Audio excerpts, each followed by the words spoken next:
söylersin şimdi bana babasını getirmez. Yaparsın sen de telefondan karşı. Babalar, gerçek. Babalar öyle mi size? Telefondan karşı. Ne? Ana birinci sırada aytalar. Niye yaparsın siz şimdi? Men okuyayım, haberlerini okuyayım. Uzaktan yazalım.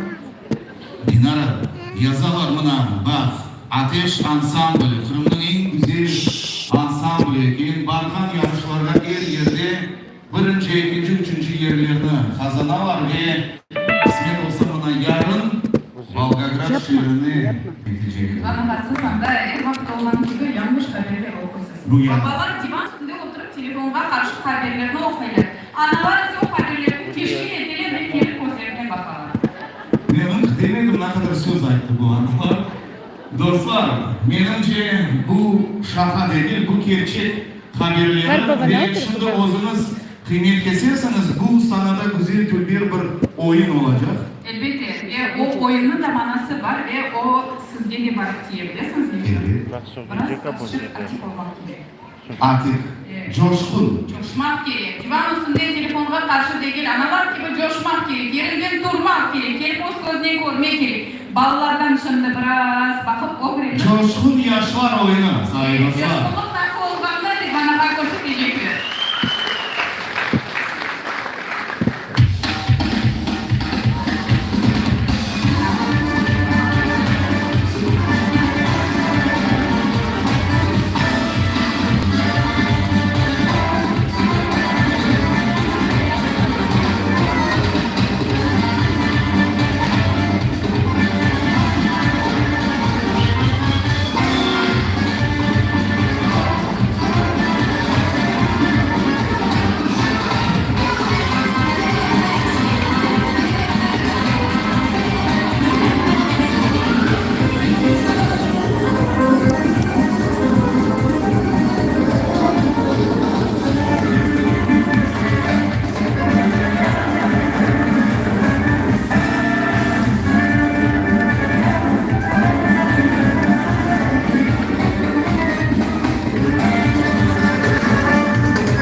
Buna böyle olmak gerek. Buna böyle coşmak gerek. Sanada hem hayatta.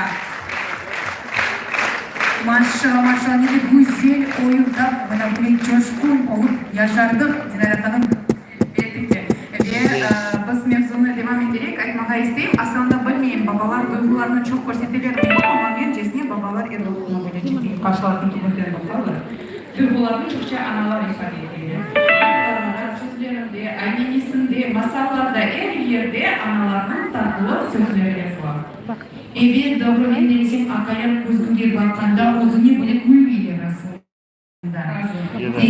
Onun için şimdi bizim sınavımızda bir izahı bir kadını, güzel bir kadını, en bestekar, en değerli, en de esası ananı çağırmağa isteyiniz. Ve ben eminim ki şimdi bizim Zoriye Hanım sizin yüreklerinizde en sıcak ve en nazik duygularını uyandıracak. Dostlar karşılayınız bizim sınavımızda Zoriye Hanım Kadıyeva Anam adayı.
Çok sağ olunuz.